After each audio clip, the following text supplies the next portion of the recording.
Assalamualaikum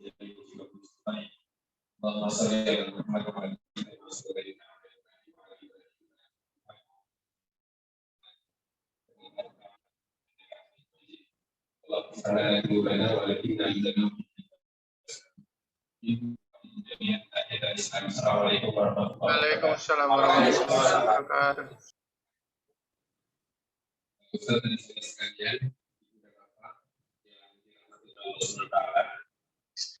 Saya ingin mengajak kita untuk membicarakan satu hal yang mungkin juga sudah sering kita bicarakan. Ternyata di antara para sahabat itu punya karakter yang situasi psikologis yang juga hampir mirip dan sama kita alami. Panjenengan pernah mengalami bosan atau enggak? Nah, jelek. Saya guru-guru terus jelek ngajar.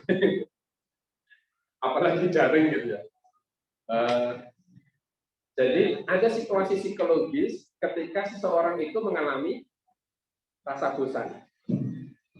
Dan ternyata hal yang sama juga pernah dialami oleh para sahabat. Tapi saya tidak ingin fokus di rasa bosannya, mungkin di kesempatan lain. Hanya cerita dari Ibnu Mas'ud ini menurut saya menarik untuk mengawali perbincangan kita. Jadi Ibnu Mas'ud menyampaikan, pernah suatu saat itu kami para sahabat itu mengalami bosan. Lalu sowan pada Rasulullah SAW dan minta, ya Rasul, saya dikasih cerita apa terserah gitu. Kami dikasih cerita. Lalu saat itu turunlah surat Az-Zumar ayat 23. Panjenengan nanti bisa lihat ya. Ketika dalam situasi bosan itu Allah SWT lalu menghibur para sahabat, Allahu nazzala sanal hadis. Allah itu telah turunkan untuk kalian itu perkataan yang tentu itu makanya yang namanya bosan itu kan kadang-kadang juga berulang Pak ya. Kayak panjenengan gitu ini ngomong dan di tempe bosan. Terus kalau istrinya masak ke sayur tempe meneh. Dan goreng tempe, sayur tempe sama meneh pokoke gitu. Nah, lalu mereka soal lagi pada Rasulullah, ya Rasul, kamu itu orang kok masih merasa bosan ya? Rasa-rasanya kami itu juga mengalami bosan. Lalu turunlah surat Yusuf. Jadi Ibu Rasaran, begitu rasa bosan itu menyerang, biasanya para sahabat itu pesan pada Nabi, bahwa saya dikasih cerita loh. Nah, lalu turunlah surat Az-Zumar tadi. Begitu ternyata rasa bosan itu muncul lagi, mereka sowan pada Rasulullah SAW, dan saat itu Nabi menyampaikan kepada para sahabat yang datang itu surat Yusuf. Nahnu nakussu 'alaika ahsanal qasas. Ini sebenarnya mungkin pelajaran buat kita semuanya. Berarti kadangkala diri kita atau murid-murid kita atau anak-anak kita itu mengalami situasi psikologis tertentu. Bisa bosan, bisa jenuh, bisa nggak semangat, bisa tidak termotivasi. Tetapi dari situ kira-kira apa yang dilakukan oleh Al-Quran ketika dalam situasi psikologis yang nggak karu-karuan itu? Karena nanti kita pasti akan berhadapan dengan situasi itu. Misalnya guru mengalami situasi bosan, bisa.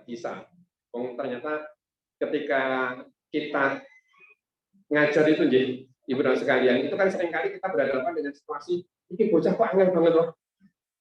Gokon berpendapat gitu. Terus gantian saat ini jenengan lagi kuliah, misalnya kuliah S2, misalnya ya. Jenengan terus jadi wong sing nang kelas aktif ngono kok. Enggak usah gitu ya. Terus kita ikut kajian, tapi kajiannya bukan kajian massal. Kajiannya kajian rutin. Kata ustadznya, ada yang mau pendapat gitu, misalnya wakil bulan. Padahal ketika kita di kelas, kita berharap anak-anak kita aktif. Tapi ternyata kita juga anggar tenan gitu. Saya juga mengalami kok. timbangan yang berpendapat itu malah goyah terus mendengar. Nah, ketika anak-anak kita mengalami situasi seperti itu, apa yang dijawab oleh Al-Quran dengan apa? Kisah. Jadi jawaban Al-Quran psikologi seperti itu ternyata dengan kisah. Nasihat yang dimunculkan itu dengan kisah. Kelihatannya ini program kita bersama ya.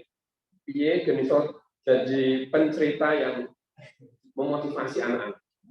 Dan menceritakan itu kan tidak harus sudah kita suaranya jadi macam-macam gitu ya. Ada guru-guru kita itu yang ketika anak-anak berhadapan dengan satu persoalan tertentu dia bercerita.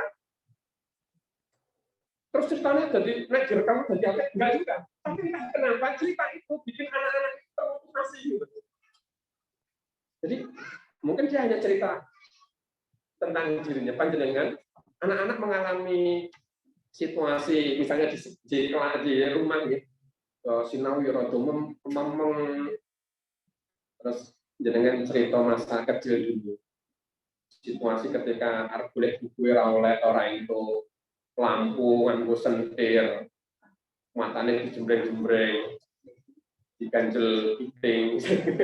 Itu kalau cerita panjenengan kalau membaca kisah-kisah lama kita itu kan ketika belajar itu diganjel piting ya.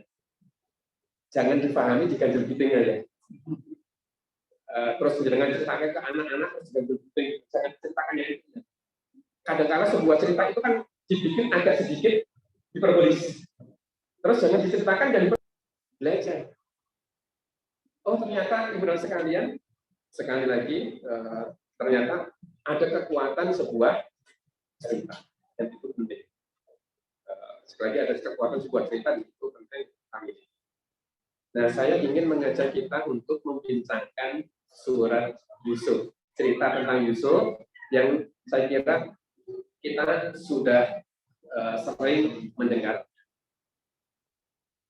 Tapi pertama kali saya ingin mendudukan betapa pentingnya surat ini bagi para sahabat. Jadi surat Yusuf ini di satu riwayat, sebagaimana tadi saya sampaikan, ternyata digunakan untuk ngecas kembali para sahabat. Nah, sekarang bisakah kita belajar dari surat Yusuf yang sudah sangat kita rapi itu tentang bagaimana kita berinteraksi dengan anak-anak.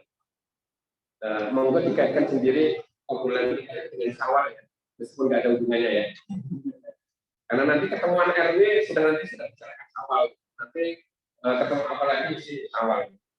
Syawal adalah soalan.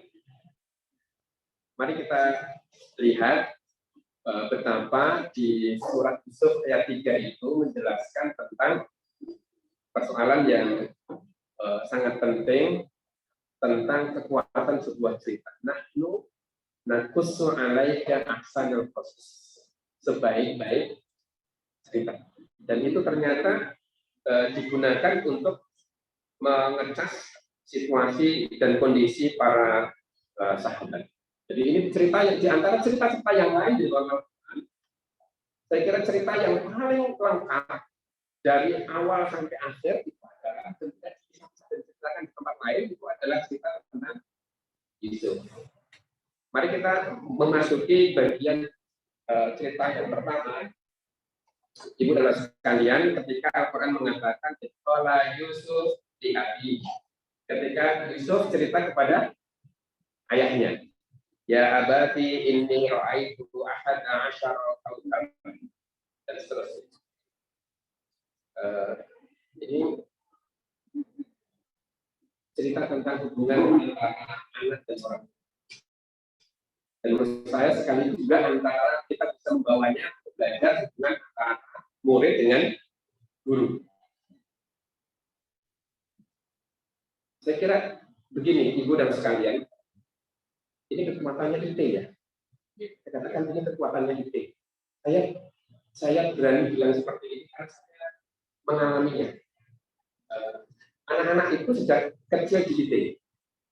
Lalu ketika SMA, ada yang anak saya mau mencoba ke negeri, silakan ke negeri. Dan dia baru menyadari bahwa apa bedanya guru antara IT dengan negeri. Ya, aku nggak mendapatkan perhatian sebagaimana guru sekolah sebelumnya. Yang kayaknya berita kok biji terus. Tapi dulu ketika di kita itu, guru itu begitu sangat perhatian. Wali murid datang ke kelas ketika di SMP mengatakan, Kak, ada masalah apa dengan pelajaran? Wih, belas ya, ora-ono. Wali murid itu respon ke kelas, ada kesulitan enggak selama pelajaran, ada masalah enggak? Jadi terus saya ajak Nadia ngobrol, berarti memang ada hal yang meskipun kadang-kadang ya guru-guru kita ini ya dikritiknya diprotes itu nganti do gemeteran gitu. Tapi panjenengan satu saat akan menyadari betapa ada hal yang sangat berharga di sekolah-sekolah ini yang tidak diperoleh di sekolah yang lain, yaitu perhatian. Saya sampai sekarang guru murid saya itu kira-kira satu alma mater, satu grup Pak dengan saya. Nggak pernah sekalipun kita bicara tentang perkara anak. Sama sekali nggak ada pernah bicara tentang perkara anak. Satu grup dengan saya gitu. Itu saya ingin menyampaikan betapa ini masalah yang sangat penting. Kekuatan sekolah kita, kekuatan orang tua kita itu ada pada hubungan yang kuat antara anak dengan orang tua, antara murid dengan guru. Dan itu mahal harganya. Ini saya yakin kalau anak-anak pada masuk gitu, nanti pulang mau dijemput, adakah sekolah yang hafal orang tuanya? Mas ayah dijemput gitu, apa ya jam juga gitu kok guru-guru ada apa gitu. Itu hal yang sepele ya. Tapi suatu saat ada teman saya yang kuliah di Jogja, lalu anaknya satu kelas dengan anak saya di TK itu, dia merasa heran dan rasa bangganya itu luar biasa karena setiap anaknya dijemput, nama dia dipanggil oleh gurunya. Itu anak semuanya oke, kenapa hafal dengan nama-nama itu? Meskipun ketika kita tanya hasilnya apa, hafal mau nonton soal sendiri apa? Tapi itu luar biasa. Itu luar biasa. Perhatian yang sangat sederhana tadi. Namanya kita lihat pada bagaimana hubungan yang klop dan isu. Ini modal pertama menurut saya yang harus kita miliki dan tanamkan di dalam diri kita. Sekarang ketika Yusuf bercerita seperti itu, apa jawabannya? Sekolah, ya bunaya, kasus keyakan,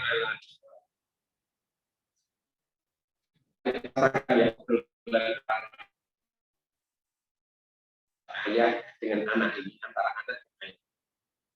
Kalau seorang murid dia berani cerita pada pusatnya, kira-kira situasinya seperti apa? Itu kan persis seperti halnya kelas kita, anak-anak bebas untuk berbicara, berekspresi apapun. Dia bebas. Oh, Ustaz bikin eksperimen 2 gelas, yang satu ada diisi air, yang satu diisi minuman keras. Terus dimasuki apa itu yang biasa diceritakan itu cacing.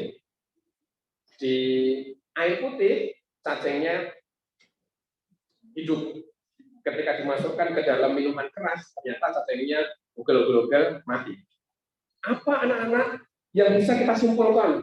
Semuanya diam. Satu anak kemudian berani mengatakan, Ustaz, berarti kita harus minum minuman keras agar tidak cacian.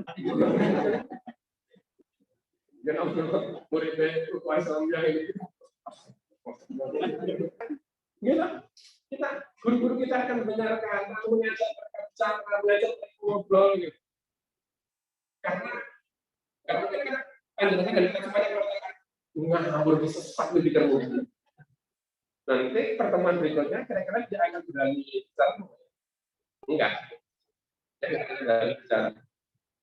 Tapi kita ajak dia berbincang.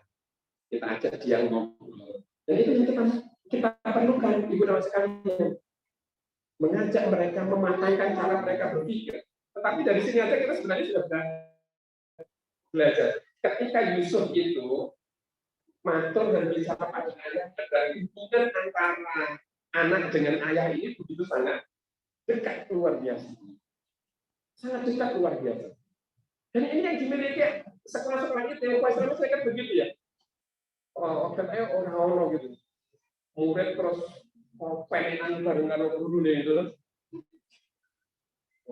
Oleh sekolah lain kan akan ya Allah perasaan. Tapi guru-guru itu mengatakan itu wujud kedekatan. Jadi ternyata kita belajar dari sini ketika Yusuf mengatakan dia cerita kayak segala persoalan yang dia hadapi itu diceritakan kepada ayahnya. Itu sekarang mari kita lihat Al-Quran kok rasa-rasanya ini diulang-ulang gitu loh pada beberapa poin kisah. Satu pada Yusuf, yang pada Ibrahim, ketiga pada Luqman. Jadi ada cerita-cerita yang senantiasa diulang. Nanti ada Ibrahim dengan Ismail itu ada banyak hal, termasuk juga bagaimana kedekatan mereka bersebaran dengan ayahnya. Sekali lagi ini hal yang saya kira penting, apa yang bisa kita pelajari dari sini, Ibu dan sekalian. Kunci utamanya dua hal ya, membangun sikap dan format pada diri anak. Jadi membangun sikap dan format pada diri anak. Ini yang perlu untuk disinergiskan antara sekolah dengan rumah. Bagaimana orang tua di rumah itu menanamkan agar anak-anak itu punya sikap, lalu di sekolah menanamkan agar anak-anak punya sikap kepada orang tua. Jadi membangun sikap, kepercayaan, trust. Dan ini yang dialami oleh Yusuf Yusuf ketika ngobrol berbincang dengan Yakub. Jadi bangun trust. Nanti ada efeknya. Panjenengan lihat di surat Yusuf ayat 100. Ternyata apa yang ditanamkan oleh Yakub di masa kecil, kira-kira dia dimasukkan ke dalam sumber itu kalau menurut saya tutup itu misalnya 14 tahun. Jadi dia dimasukkan ke dalam sumber itu misalnya 14 tahun. Lalu 10 tahun bersama dengan Al-Aziz itu berarti usianya 24 tahun. Ketika dia diterima menjadi keluarga itu, usianya istrinya Al-Aziz itu 30 tahun. 10 tahun berikutnya berarti 40 tahun. Ya, 40 tahun. Ketika istrinya Al-Aziz itu usianya 40 tahun, usia Yusuf berapa?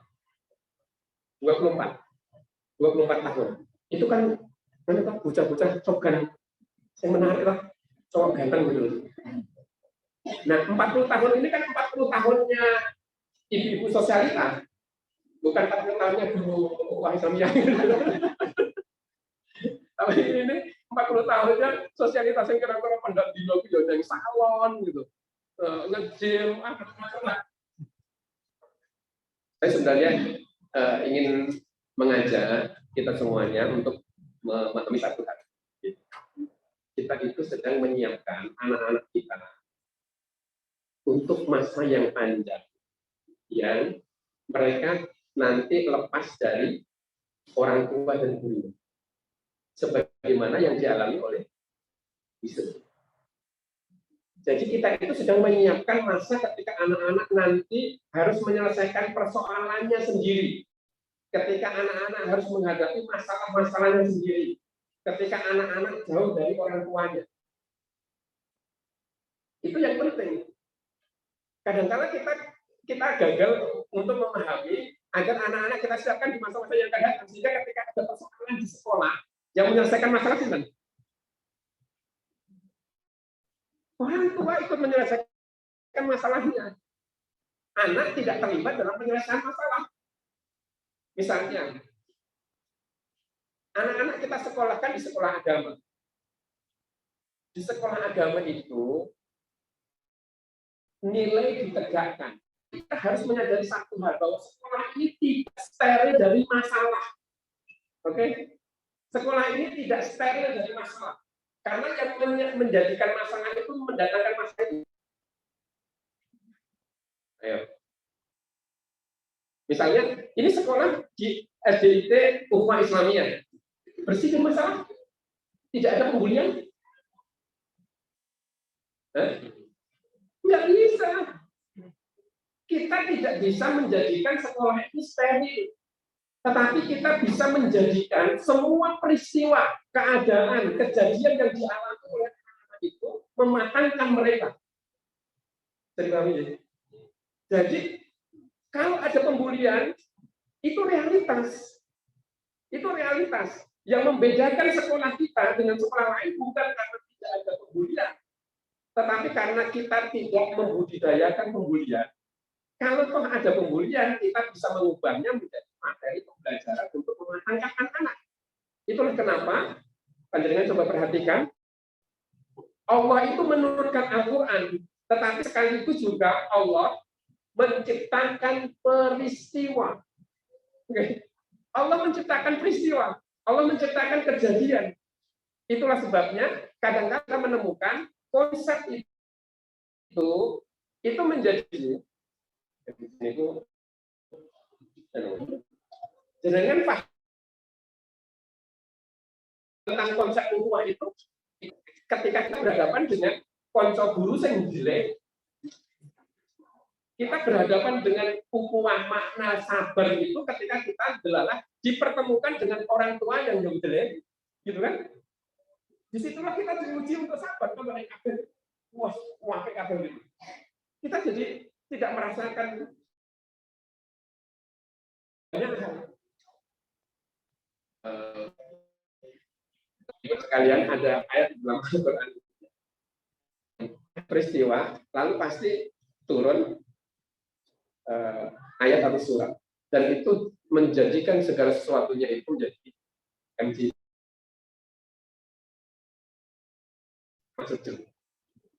Jadi situasinya ketika misalnya para sahabat sedang sholat Jumat, lalu tiba-tiba dodolan ember-ember gitu.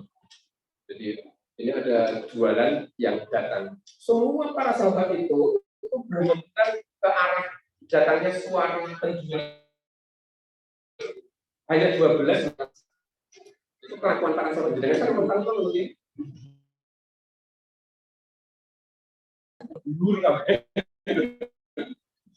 Para sahabat pernah mengalami situasi seperti itu, lalu turunlah surat, dan itu bikin jadi masuk juga.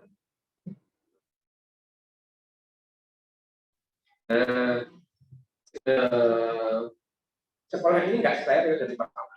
Sekolah ini hanya bisa menjawab persoalan itu tidak berlalu begitu saja, tetapi diubah menjadi yang perlu untuk kita lakukan jadi sebenarnya. Nah, ibu dan sekalian, ketika Yusuf dapat nasihat dari ayahnya, ya bunaya la taksus ru'yaka ala ikhwan. Kamu nggak usah cerita ya, saudara-saudaramu itu nggak usah kusuk,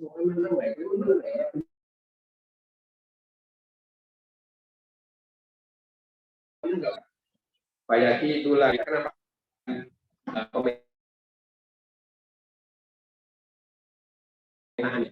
Jadi dikasihkan pemetaannya, sebab nanti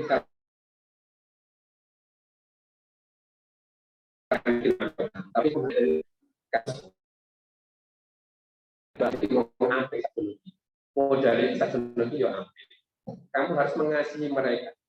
Hanya masalahnya itu inna syaitana lil insani adu. Kamu harus sadar. Jadi ini kan kira-kira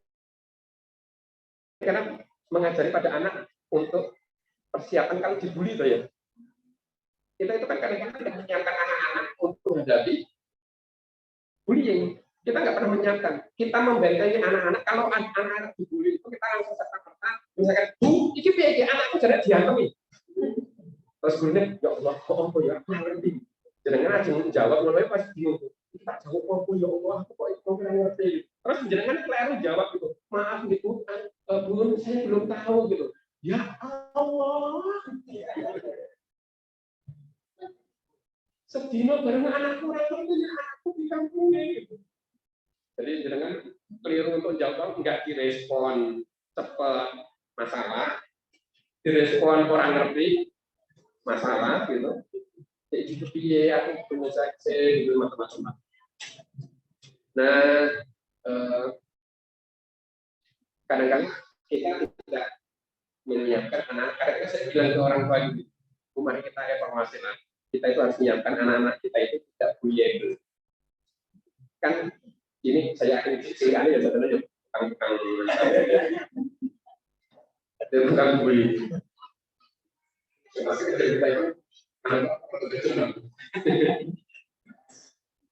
Dulu siapa yang rata-rata orang seperti apa, teman kita seperti apa yang sering kita bully? Yang ini ngakon, pakol gitu. Itu kan jalan yang biasanya sering berani membuli kan. Berarti yang harus kita sampaikan kepada anak-anak, kamu harus jaga sikap. Jaga sikap. Kalau kamu nanti diginikan, kalau kamu diejek oleh temanmu, kira-kira kamu akan bersikap. Kamu tidak pernah menyiapkan gitu. Wajah kamu harus seperti apa? Begitu dibully terus. Oh, besok banyak ikutan juga kan. Terus kita lihat apa yang dilakukan oleh Nabi Yakub pada Yusuf itu. Payaki itu lagagai. Kamu ya ingat loh ya, hati-hati. Ada kemungkinan nanti teman-temanmu itu, saudara-saudaramu itu bikin makan, bikin muslihat untuk kamu itu. Tapi kamu harus sadar, kalau mereka melakukan itu karena inna syaitana lil insani adu.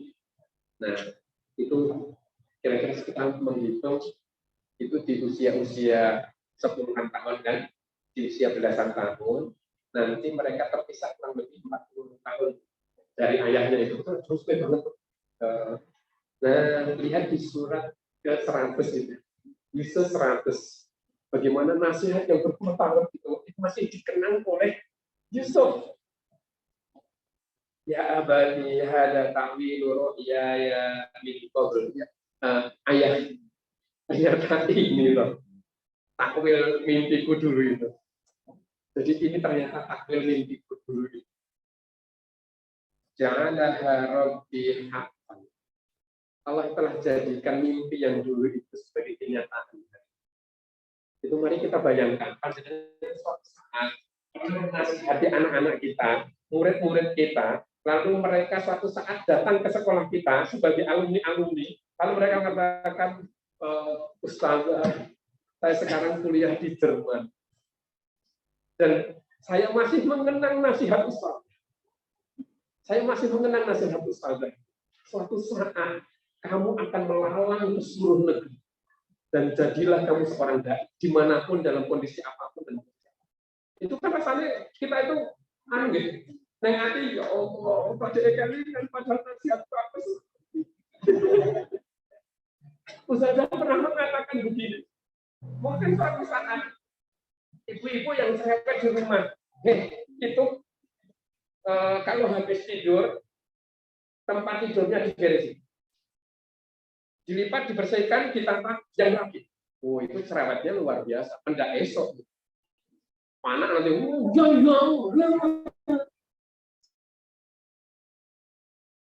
salah seorang teman anaknya kuliah di Jerman.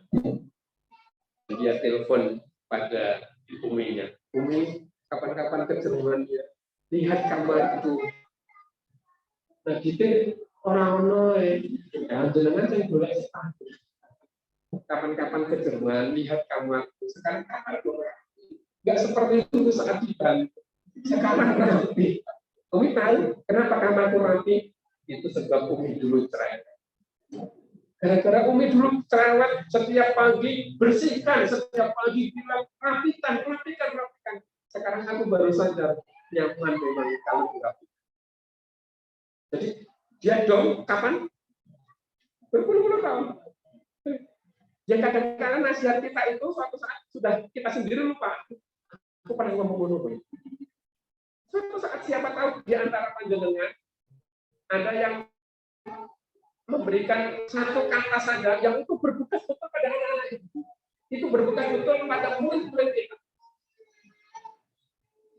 Saya masih ingat satu cerita ya, yang cerita ketika Royal dia tuliskan yang dia punya guru SD Bu Ana. Anak ini pintar, tapi sering bolos. Kadang-kadang kita juga berhadapan dengan gitu ya. Bocah gitu sak jodoki potensinya gede gitu. Neng bolosan, kelelehan gitu. Nah, kelas itu, sekolah itu biasanya bikin bintangnya para bintang. Jadi dari masing-masing kelas itu diambil bintangnya para bintang. Yang paling moncer di kelas itu nanti akan diuji di tingkat sekolah. Nah, Bu Ana itu milik siapa? Yang moncer. Nah, Andi itu terpilih. Tapi hari itu Andi nggak masuk. Ya biasa, bolos. Dia nggak masuk. Nanti sampaikan ke Andi ya. Kalau dia mewakili kelas kita menjadi bintangnya. Nah, begitu kita kasih tahu sama teman-temannya itu, Andi itu nggak percaya. Semua orang itu kalian bolos. Sampai suatu saat yang bikin dia itu wow adalah di tengah hujan sore hari, Bu Ana itu datang ke rumah Andi Emnoya dengan naik beca. Lalu dia bilang, Andi, kamu dipilih oleh teman-teman untuk mewakili kelas ya. Bu, aku nggak paham kalau dites banyak hal yang aku itu nggak ikut. Udah, nah kamu apa yang nggak paham? Apa yang nggak paham? Coba bilang ke ibu, tak ajarin ini juga. Saat ini juga tak ajarin, diajarin. Begitu tiba masanya tes, benar dia ikut dan gagal. Orang kepilih. Setiap kali ketemu dengan Bu Ana, dia mesti ya mungkin ya rasa bersalah itu ada ya. Setiap kali ketemu Bu Ana minggir, setiap kali ketemu Bu Ana menjauh. Bu Ana lewat lorong itu terus boleh kalian dia. Bu Ana ini kok mungkin sopo. Nah, namanya guru, apapun yang dilakukan oleh murid-muridnya kan nggak peka ya. Maka Bu Ana itu datangi Andi, kamu kok setiap kali mau papasan dengan ibu, kamu menghindar. Bu, saya itu malu karena saya tidak terpilih menjadi bintangnya para bintang wakil kelas kita. Oh, nah, kamu nggak usah malu, kamu nggak usah merasa bersalah. Nah, dengan kemampuan kamu menulis itu, dengan kemampuan kamu menulis, ibu tahu kamu punya kemampuan menulis. Suatu saat, kamu akan menjadi wartawan. Kamu akan menjadi wartawan. Mungkin bisa jenuh kata-katanya. Bocah itu mulai. Dia tanya sama mamanya, Mak, wartawan itu apa ya? Mungkin mamanya juga di samping motor, apa wartawan itu apa? Oh, itu hartanya itu. Antara wartawan dengan hartanya itu. Kadang-kadang kita ketemu juga dengan kalau anak sedang bertanya, kita sampai apa, terus jawabnya satu lebih. Ketika dia lulus dari SMA, ada pilihan untuk kuliah di IKIP Padang dan mengambil jurusan jurnalistik di Jakarta. Dia teringat kata-kata,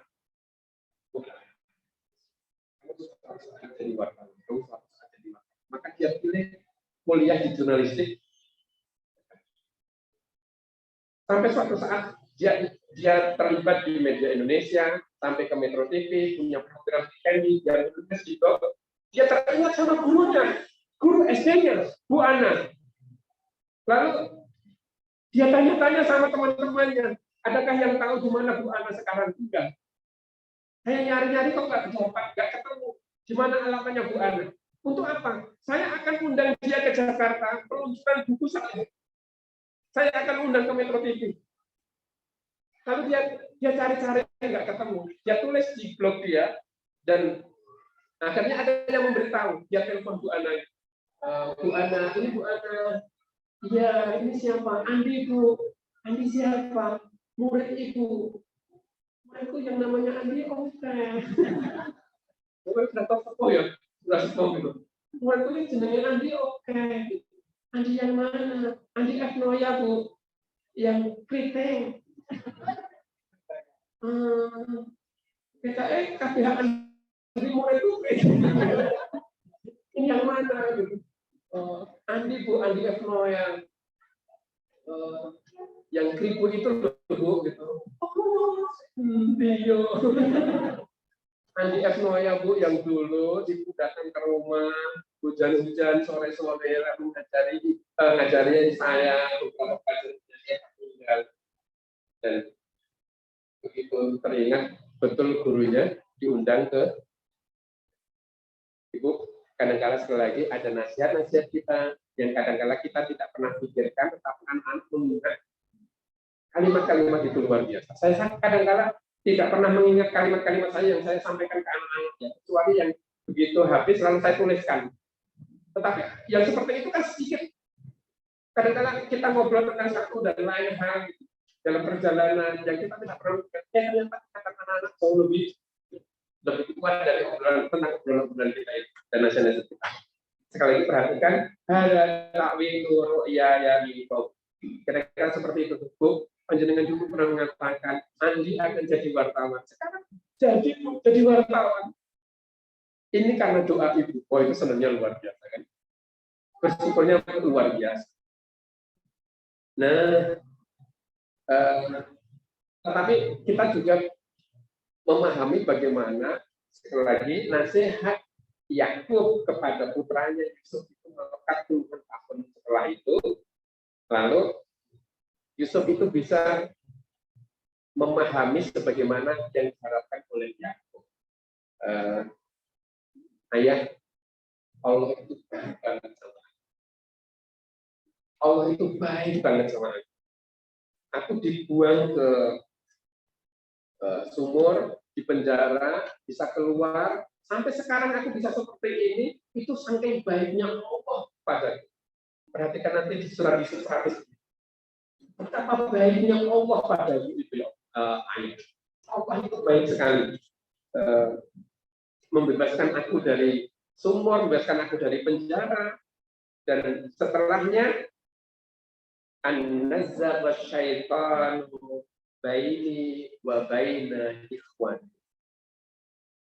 Kata Yusuf pada ayahnya, setelah syaitan merusak hubunganku dengan saudara-saudara. Dia menyalahkan saudara-saudaranya? Enggak. Yang dijadikan tempat untuk tudingan siapa? Syaitan. Yang menjadi tempat tudingan adalah syaitan. Bahwa dulu aku dikitukan itu ada syaitan yang memegang. Jadi Ibu dan Mas sekalian ingat nasihat yang begitu sangat luar biasa yang saya kira kita bisa belajar. Apa intinya? Sikoh dan tanamkan sikoh pada diri murid-murid kita, anak-anak kita, percaya kepada orang tuanya sehingga mereka bisa bercerita banyak hal, bisa berbagi banyak hal kepada kita. Termasuk nyuwun sewu, mungkin mereka akan bercerita, berbagi tentang apa yang dia baca, tentang apa yang dia tonton, tentang apa yang dia saksikan.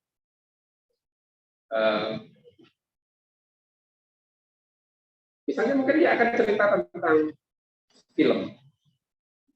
Dia cerita tentang apapun. Ikuti, lalu kita pandu mereka, memahami. Nah, itu namanya kita mematangkan sikor dan trust. Gimana caranya? Ibu dan sekalian, saya ingin menyampaikan hadis Rasulullah SAW ketika Nabi mengatakan yang diriwayatkan oleh Ibnu Mas'ud, beliau menyampaikan ala ukhbirukum iman tuharramu alaihi. Tahu nggak? Aku kasih tahu orang-orang yang diharamkan disentuh oleh api neraka. Kata sahabat, ya Rasulullah, siapa itu? Siapa orang-orangnya itu? Nah, mereka mengatakan, Rasulullah SAW mengatakan, api neraka itu diharamkan ala kulli hayyin, pada mereka yang hayyin, lalu lain, sahlin, qaribin. 4. Dan ini harus menjadi karakter kita untuk membangun trust, kepercayaan. Hayyin, lain, sahlin, qaribin. Hayyin itu orang yang tidak mudah emosi, tidak bersumbu pendek. Guru-guru yang tidak bersumbu pendek, orang tua yang tidak bersumbu pendek. Gampang umum bukan itu, tetapi guru-guru yang bisa mengendalikan dirinya, orang tua yang juga bisa mengendalikan gurunya. Ada saat-saat ketika mungkin anak-anak menyebalkan, tetapi guru yang baik dia bisa menahan diri. Itu namanya hayyin. Hayyin. Panjenengan naik motor, mobil di jalan. Ingat ya, hari-hari ini banyak Jogja padat. Terus begitu lampu hijau, belum beberapa saat, wis tanti-tanti. Jangan kalah. Oh ya kan. Pelatih sepanjang. Terus dari mana nggak usah kita sebutkan ya. Apalagi kalau libur panjang itu saya jawab. Di Jogja, klakson itu kan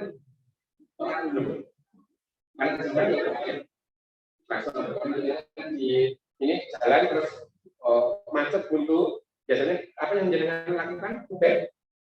Enggak, nomor menang, diam, mandek, antri, lalu entah kode seperti apa kita akan mempersilahkan yang lain dulu biar jalan itu terbuka.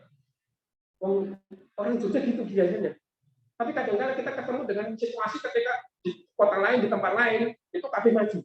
Dan ini kapan rampungnya? Nah, kalau ada situasi ibu sekalian, klakson itu disebut berapi. Makanya ketika panjenengan begitu lampu hijau, iya, terus kalinya Pak Hayi, diskono, mah,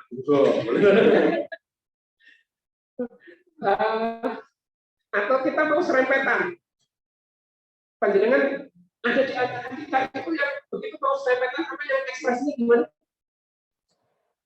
Terus pelirik loh. Nah kita kayak Hayi.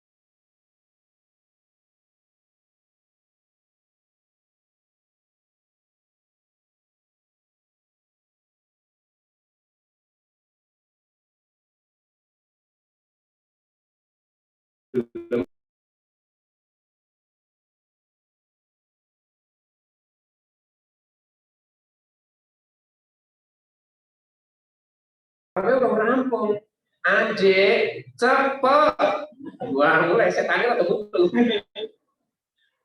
adik cepet, dikunyah kayak jilak.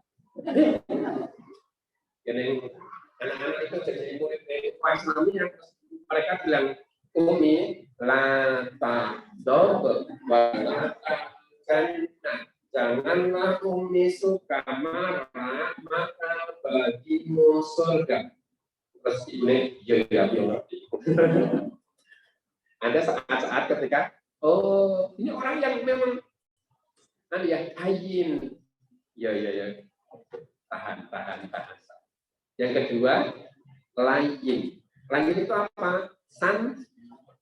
Kata-katanya santun, enak, tidak menyakitkan.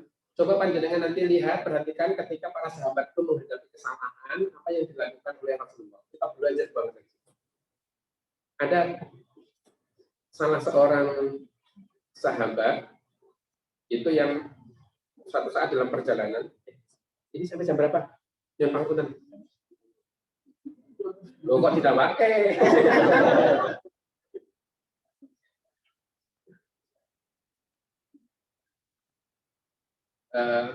Nanti saya decoding ya. Ada salah seorang sahabat yang suatu saat beliau itu ikut dalam rombongannya Rasul. Nah, rombongan ini istirahat di satu tempat. Dan jenengi cah nom, dia mengetahui ada beberapa orang cewek yang sedang kumpul-kumpul. Kira-kira, ya sebenarnya kecenderungannya hampir sama aja gitu. Apa yang dilakukan? Dia langsung masuk ke tenda, berganti pakaian yang necis, lalu dia datangi cewek-cewek itu ngobrol. Biasa, dogosing people. Dogos gitu. Cerita banyak hal gitu. Karena ada ya teman-teman yang bakat gitu ya. Nah, cerita itu mungkin senang gitu. Terus ada kemana biasanya. Nah, begitu selesai dia balik, 8 delalah papasan dengan Nabi. Panjenengan bisa bayangkan situasinya seperti apa? Papasan dengan Nabi. Kalau Nabi bertanya, "Komendi dari mana?" Wah, gelagapan lalu jawab, "Ini ya Rasul, tadi itu kan tali kekang unta saya itu kan hilang dan saya mencarinya." Bohong? Bohong. Kira-kira Nabi ngerti apa bukan? Tahu. Nabi cuma bilang, "Oh, hilang." Nah, besoknya setiap kali ketemu dengan orang itu, saya bertanya, "Iya, talinya harus ketemu loh." Setiap kali ketemu, hanya lagi yang sama. Terus ketemu loh ya kali ini. Sampai-sampai orang ini merasa sungkan, lalu setiap kali papasan dengan Nabi, mesti menghindar. Setiap kali mau papasan dengan Nabi, menghindar. Setiap kali mau papasan dengan Nabi, menghindar. Sampai di Madinah, setelah perjalanan itu, setiap kali mau ketemu Nabi, menghindar. Suatu saat, dia mau papasan dengan Nabi. Aduh, Rasul ini, wah, pakai tali menang ini. Terus yang dilakukan menghindar kemana? Masuk masjid. Dia kira begitu masuk masjid itu aman. Ternyata Nabi tahu disusul ke masjid. Begitu Nabi tahu kalau Nabi ke masjid, yang dia lakukan buru-buru maju ke saf paling depan. Begitu dia ngerti Nabi juga masuk ke masjid, dia langsung takbir. Pura-pura sholat. Kelakuannya kan jadi ya rada kayak ini. Pura-pura sholat.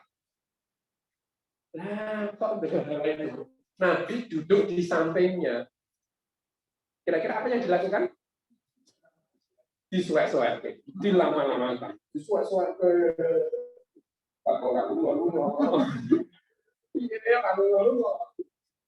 Nah, yang bikin dia putus asa itu karena Nabi terus ngendiko, "Sak suwe-suwemu sholat, tak tunggu." Semangatnya kamu sholat, kita tunggu. Akhirnya dia sudah bilang, dia mati ya Rasul. Dia cerita semuanya bahwa yang dia lakukan itu bukan itu. Sekarang mari kita lihat apa yang dilakukan oleh Rasulullah. Rasulullah hanya mengatakan rahmatullah. Mudah-mudahan Allah merahmatimu ya. Mudah-mudahan Allah merahmatimu. Kalau kita, ibu-ibu, apa yang dilakukan? Ya. Wes, saiki cerita kabeh. Wis siji, saya kebuka, saya ngerti. Ya kan jadi 100 kayak hilang, wis juga sedikit kabeh dibuka. Tapi ini pelajaran. Kalau anak murid kita itu sudah mengakuinya, bahkan sudah bertobat atas segala kesilapan kesalahannya, nggak perlu lagi kita bongkar apapun. Yang penting dia menjadi lebih. Jadi tidak bikin orang itu wirang, tidak bikin anak itu merasa malu, dan itu luar biasa. Coba panjenengan nanti lihat cerita Muawiyah bin Hatim As-Sulami. Ini mau gunung, mau ngarang gunung. Karena orang Arab gunung jauh dengan Nabi, karena jauh dengan Nabi, dia jarang ngaji. Karena jarang ngaji, materinya tertinggal. Para sahabat itu sudah mendapatkan itu. Kalau sedang sholat nggak boleh bicara. Sementara Hatim Atulami itu, Muawiyah itu ilmu terakhirnya adalah kalau wong pahing ucapkan yarhamukallah. Sowan kepada Nabi, para sahabat dan Rasul sedang sholat, ikut sholat. Delalah kok di tengah-tengah sholat, ono sing pahing. Langsung dia refleks, yarhamukallah. Nah ini para sahabat itu merasa heran, loh kok ono wong ora dong. Lalu mereka memalingkan wajah mereka itu diarahkan ke orang yang mengucapkan itu kamu akan jenengan sedang sholat. Lalu beberapa orang jamaah menoleh ke arah jenengan kira-kira. Jadi